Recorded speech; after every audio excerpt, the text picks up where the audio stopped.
Fala pessoal, sejam bem-vindos mais uma vez ao nosso canal, seja muito bem-vinda, patriota de todo o Brasil e do mundo, meu senhor e minha senhora, sejam muito bem-vindos ao nosso canal, à nossa família. Já vai colocando aqui nos comentários de qual cidade você está nos assistindo, coloque também aí a sua região, como está o clima, se está chovendo ou não. Quero saber a opinião de cada um de vocês. E no Supremo, o presidente da Corte, Luiz Roberto Barroso, fez uma piada com um episódio de descumprimento legal.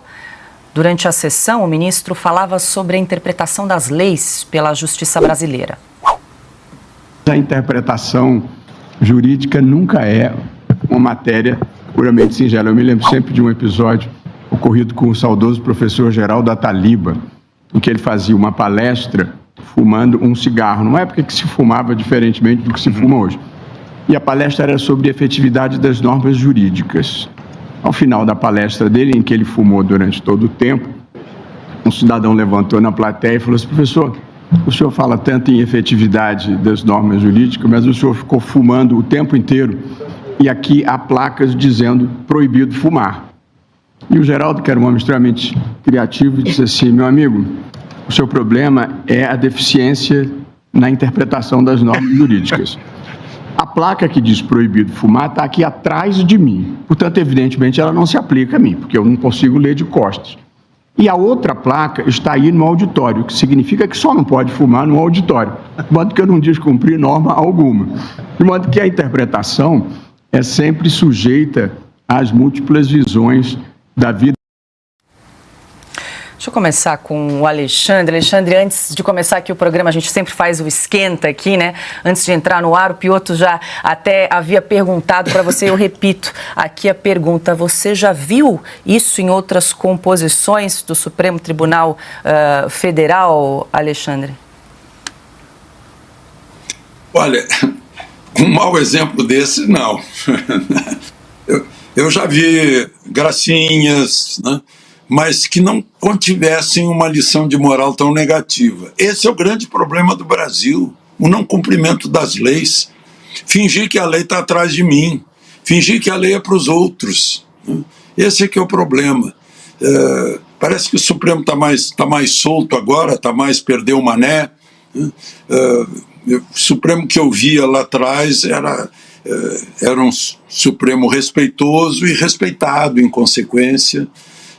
Era um órgão sério, cumpridor das leis, cumpridor da Constituição, óbvio, isso é a coisa mais natural do mundo. Se ele é o guardião da Constituição, se ele é o protetor, os zelotes, o zelador da Constituição, era óbvio.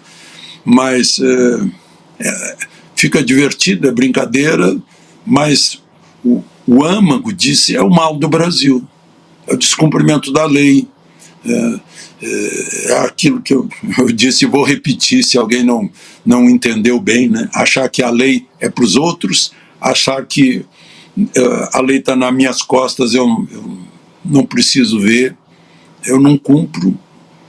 E aí todo mundo se dá mal, porque a gente vive bem num país em que todos têm como cultura básica o cumprimento das leis, o que significa o respeito aos direitos alheios, aos direitos de todos, automaticamente, sem precisar da polícia na esquina, nem do juiz fazendo ameaças, né? Faz parte da cultura, isso é muito bom. E eu acho que um juiz do Supremo deveria contribuir para que essa cultura do descumprimento da lei sumisse da nossa cabeça. O país mudaria radicalmente, né? País de cumpridores da lei e de gente em paz e segurança e com garantia de que todos os seus direitos à vida, à liberdade, ao ir e vir, ao emprego, à propriedade, todos estariam sendo respeitados mutuamente, reciprocamente. Ana, sua avaliação a respeito dessa fala do ministro Luiz Roberto Barroso, aí, que relatou verdadeiros atalhos interpretativos para a legislação brasileira?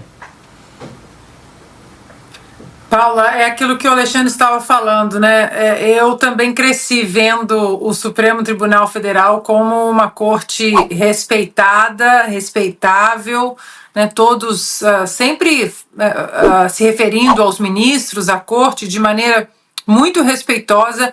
E hoje, os vídeos que nós sempre vemos, e o sempre é todo dia, não é nem quase todo dia, é todo dia.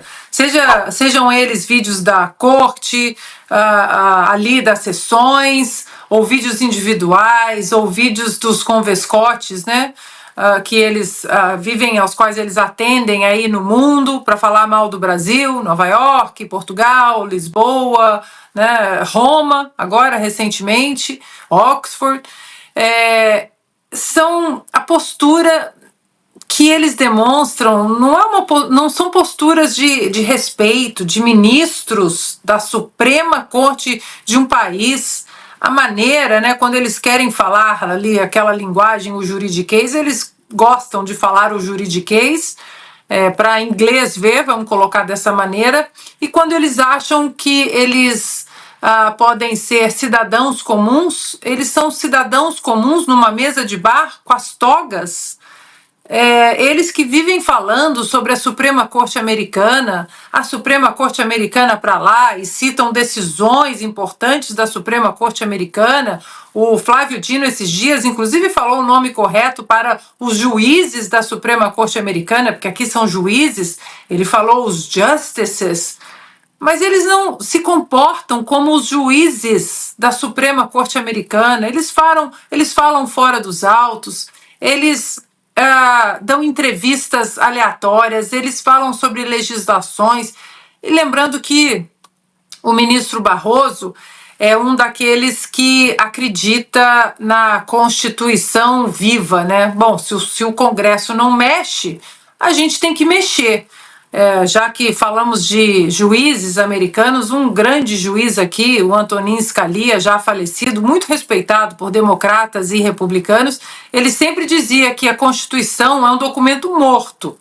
E a Constituição não é um documento vivo, um organismo vivo que vai se adequando à medida que a sociedade vai mudando. Que se alguém quiser mudar a Constituição, se alguém quiser mudar as leis, que isso tem que ser feito através do Congresso, mas não é assim que o ministro Barroso se sente. E, mais uma vez, em mais um vídeo agora fazendo piada com o descumprimento da lei, ele mostra isso, que se o Congresso não atua, ele vai atuar de maneira militante. Pois é, Augusto, quando o Barroso diz a interpretação das leis é sempre sujeita às múltiplas visões da vida, palavras aqui do Barroso, parece até deboche com a população brasileira, com todas as críticas que o Supremo tem recebido. Cumpre ou não cumpre? Porque isso aí é uma aula de descumprimento da lei, né? E ninguém pode alegar o desconhecimento da lei para deixar de ser punido. Ele sabe dessa regra. Agora, vamos lá. O Supremo, como a Paula disse aqui na abertura, 80% das decisões em 2024 foram monocráticas. Então, eles nunca se encontram. Quando se encontram, eles ficam felizes e aí transformam a sessão numa espécie de festinha, de congraçamento dos veteranos da quinta série. É isso que eles estão fazendo.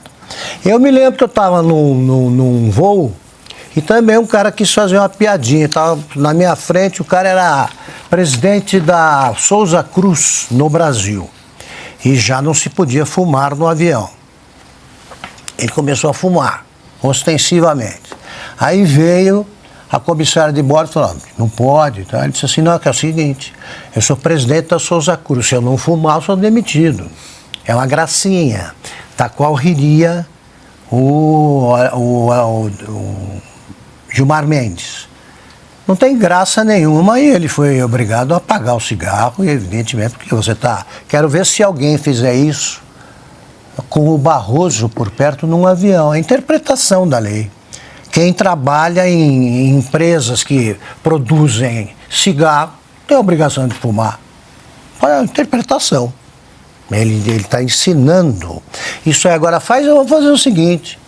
A gente vai lá para a Praça dos Três Poderes, convida uns amigos do Congresso para formar outro time Aproveita a grama e faz um jogo de futebol. Se tiver alguma plaquinha de não pisar na grama, você põe para o lado do Supremo.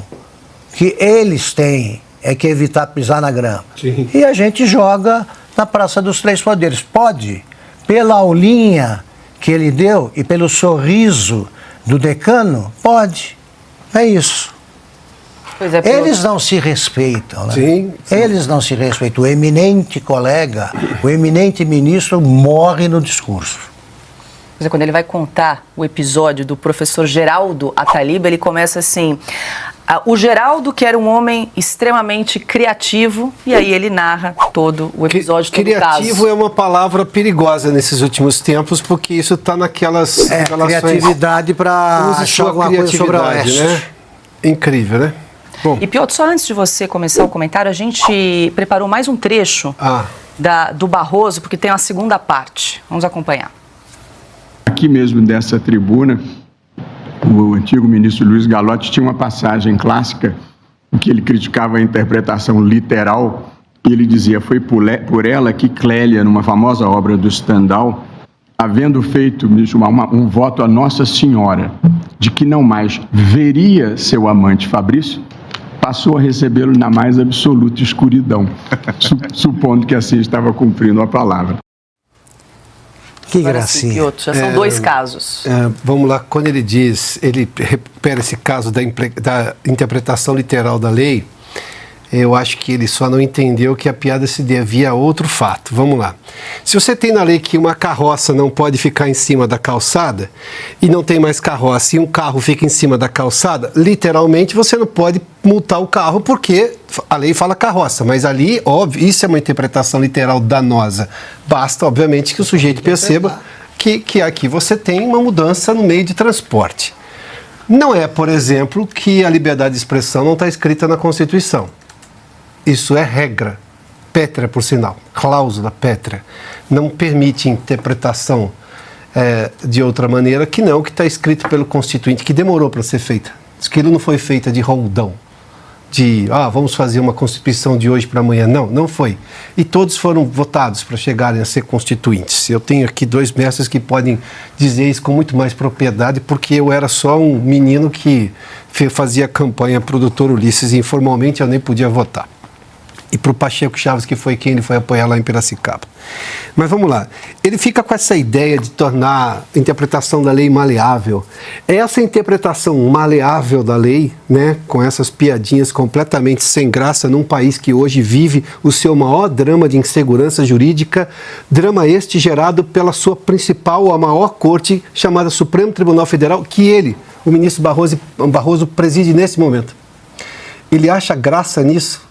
Ele dá 2 exemplos assim, de primeiramente um espertalhão, que diz assim: não, o proibido fumar está aí, no plenário, onde vocês estão sentados, ou está aqui, nas costas, então eu não posso... Isso é coisa de espertalhão, não tem nada de aplicação e entendimento de norma jurídica. Vamos lá, espertalhão é espertalhão, jurista é jurista. As graças deixa para o momento botequim, que não é o caso, não estamos tratando disso. Esse país não é um imenso botequim. A outra coisa é que ele diz, por exemplo, né, dessa moça, que ele diz assim: então vou me encontrar no escuro, que é a segunda parte. Que tem um trecho que ele diz assim, dessa mesma fala, que diz assim: a moça teria feito, ele conta um caos, né, que a moça teria feito uma promessa à Nossa Senhora de que não mais se encontraria, acho que porque tinha conseguido uma graça, com o amante. Aí ela não mais veria, veja só as expressões, não mais veria o amante. Daí ela passou a se encontrar com o amante só no escuro. Haha, que graça isso daí. Coisa de espertalhão também, no caso uma espertalhona. O PL, partido de Gustavo Gayer, repudiou a operação da Polícia Federal. O secretário-geral da Legenda, senador Rogério Marinho, classificou a ação de hoje contra o deputado de escalada autoritária do ministro do Supremo, Alexandre de Moraes.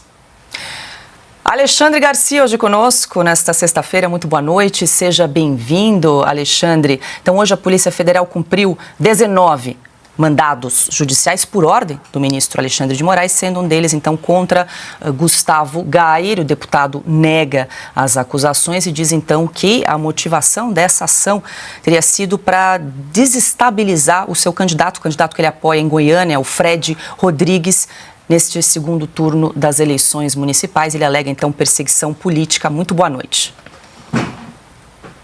Boa noite, Paula. Boa noite, Ana Paula, Augusto, Piotr. Que bom estar com vocês de novo numa sexta-feira. Na hora que a Branca falou dos perseguidos, eu pensei logo no Gayer. Só tem mais um. Depois do Marcel Van Hatten, vem o Gayer, Gustavo Gayer. Né? Tem uma frase da justiça, do meio jurídico, em latim, que vem de longe, né? In dubio pro reo.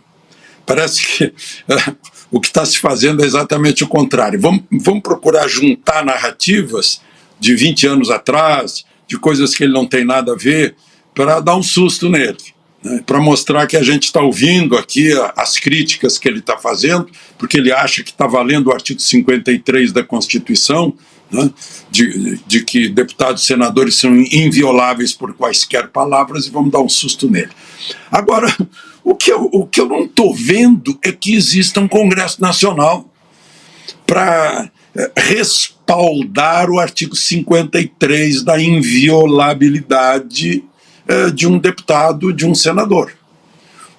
Parece que o Congresso Nacional é um bando de masoquistas que querem sofrer, querem contrariar, inclusive, a imposição da própria Constituição de que eles têm obrigação de defender as suas prerrogativas, né? E uma delas é essa, que eles são invioláveis porque representam o povo, né? Representam a origem do poder. Eu ouvi todo o arrazoado do Gustavo Gayer e vi que ele realmente... E mais, ele só ficou sabendo pela mídia, é incrível. É o conhecimento da razão pela qual a Polícia Federal acordou às 6 horas, segundo ele, com murros na porta, né, entrando na casa dele para pegar o computador, o celular, como se ele fosse um suspeito criminoso, né? Talvez, se fosse, os criminosos comuns em geral acabam recebendo de volta helicópteros, né? Os corruptos que devolveram dinheiro recebem também grandes benefícios, né? Olha, a prova não existe mais. O que a gente está vendo é tribunal político e não constitucional julgando politicamente e quase como uma vingança, né? O tribunal não... juiz vingador é só em filme de faroeste, né? Isso não existe. O juiz é isento. O juiz olha as duas partes, não tem partido, não tem iniciativa, né? Mas o que a gente está vendo aí em relação ao Gustavo, o que eu mais saliento é a omissão do Congresso Nacional. Olha, todo mundo conhece a historinha, né? Não... deixou que invadissem a casa do judeu, mas não sou judeu, invade a casa do católico, mas eu não sou católico e tal, depois não vai ter mais ninguém para me ajudar. O Congresso Nacional está ele próprio se deixando enfraquecer. Ana Paula Henkel, muito boa noite.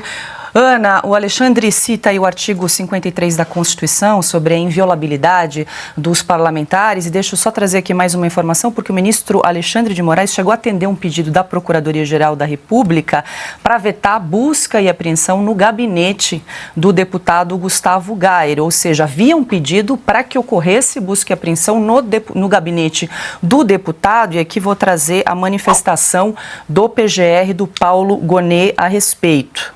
E aí ele disse o seguinte: conforme o PGR Paulo Gonet, a operação em um gabinete da Câmara, abre aspas, importa a significativa interferência de um poder sobre a sede de outro poder, tensionando o equilíbrio desejado entre eles, fecho aspas. E aí então o ministro Alexandre de Moraes acatou a manifestação de Gonet a esse respeito, pelo menos. Boa noite.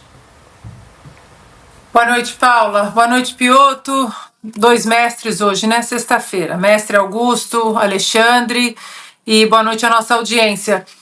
A omissão do Congresso, né, a qual o Alexandre se referia, isso é o mais assustador, porque Um dos casos que o brasileiro jamais vai esquecer foi o que aconteceu com o deputado Daniel Silveira, que foi cassado de maneira irresponsável e ilegal, né? E principalmente, né, inconstitucional. O Supremo Tribunal Federal atropelou as prerrogativas da Câmara. Depois, quando a Câmara resolveu colocar em votação, houve a pressão nos bastidores de ministros do Supremo para que ele fosse, sim, cassado, preso, né, a prisão mantida, e isso tudo é muito assustador. O que nós temos visto, Paula, nos últimos anos, e isso é de maneira geral, né, aqui nos Estados Unidos também, essa perseguição a nomes ligados a essa nova direita mundial, porque há um despertar, sim, da direita, de conservadores, de liberais, que entenderam que é preciso tomar espaços nas instituições, nas universidades, nas escolas. E o nome do deputado Gayer é um nome que vem sendo comentado para o Senado em 2026. E claro que o Senado, sendo a casa revisora, a nossa ferramenta de freios e contrapesos contra ministros que cometam e insistem em cometer inconstitucionalidades no Supremo Tribunal Federal, é claro que o Supremo não vai querer um Senado forte e independente, porque o que nós temos visto é a tal harmonia entre os poderes, muita harmonia, mas a independência não acontece. Não estamos vendo uma independência do Legislativo em relação ao Judiciário. E o Senado, sendo essa casa revisora e essa ferramenta para frear essas inconstitucionalidades da nossa Suprema Corte, é claro que os ministros não vão querer um Senado independente e prezando pela nossa Constituição acima de qualquer coisa. As perseguições vão continuar, Paula. O Senado precisa reagir, o povo precisa continuar reagindo, continuar pressionando os senadores para que algum processo de impeachment, parece que o primeiro da lista, né, de o Alexandre de Moraes, ele entre novamente no debate público e essa pressão seja feita para que a nossa Constituição volte a ser respeitada e que o nosso Congresso não fique de joelhos para uma corte hoje bastante ativista. Adalberto Piotto, muito boa noite. O deputado Gustavo Gayer, então, disse que ficou sabendo das acusações, das denúncias por meio da imprensa. Houve apreensão de R$72 mil na casa de um dos assessores do deputado. Segundo o Gayer, esse dinheiro pertence à mãe do assessor. E quero trazer aqui mais uma informação que disse o deputado, que relatou que a Polícia Federal teria lhe feito perguntas sobre, abro aspas aqui, perguntaram se sentem raiva do Moraes, se postaram algo contra o STF, tudo muito estranho, fecho aspas aqui para a declaração do deputado Gustavo Gayer sobre essa operação da PF de hoje. Paula, boa noite. E aí a pergunta, o que isso tem a ver com uma investigação sobre, em tese, desvio de recursos públicos por emenda parlamentar? Augusto, boa noite. Boa noite, Alexandre. Boa noite, Ana Paula, todos que nos acompanham. Vou voltar ao caso. O Alexandre citou há pouco aqui em dúbio pro réu, o que é uma máxima do direito e que deveria estar vigindo, não parece estar vigindo. Aliás, as indicações são que não está vigindo. Na dúvida, obviamente, o réu não tem culpa. Você não tem provas suficientes, como é que você vai ir adiante com a medida? Mas eu quero recorrer a uma outra expressão do direito, é o que se chama de poder lesivo. O que o deputado estava fazendo tinha elevado poder lesivo, por exemplo, às contas públicas ou ao processo como um todo? Ele acaba de alegar e nos deu a declaração aí, dizendo no vídeo dele que nem o repasse havia sido feito. Mais que isso, este dinheiro, que era de baixo valor, iria para uma associação aqui no Brasil, ou seja, facilmente recuperável. E ele, obviamente, se condenado lá na frente, seria condenado a devolver. Não é algo que você não possa voltar atrás, além de ser um baixo valor. Não se trata de uma grande monta de dinheiro. Vamos lá. Então, O dano não era contínuo, muito longe disso, nem estava começando, não tinha nem destino ainda o dinheiro, não estava fechado ainda. Usou um argumento lá, uma informação de 2003. Se o poder lesivo não existe, onde é que está o poder lesivo? Na ação, então, da Polícia Federal. Porque nós estamos num período eleitoral e ele apoia um candidato lá em Goiânia, nas eleições municipais. Isso, obviamente, pode gerar, ou tem potencial de gerar uma percepção equivocada, ou até exagerada, ou, pior ainda, mal informada por parte do eleitor.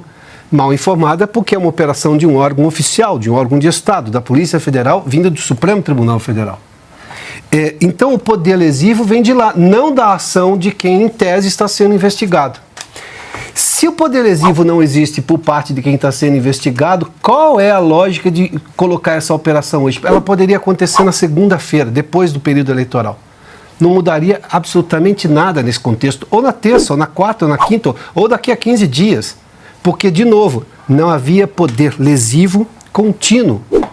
Então é o tipo de coisa que você pode retroceder e resolver de alguma outra maneira. Daí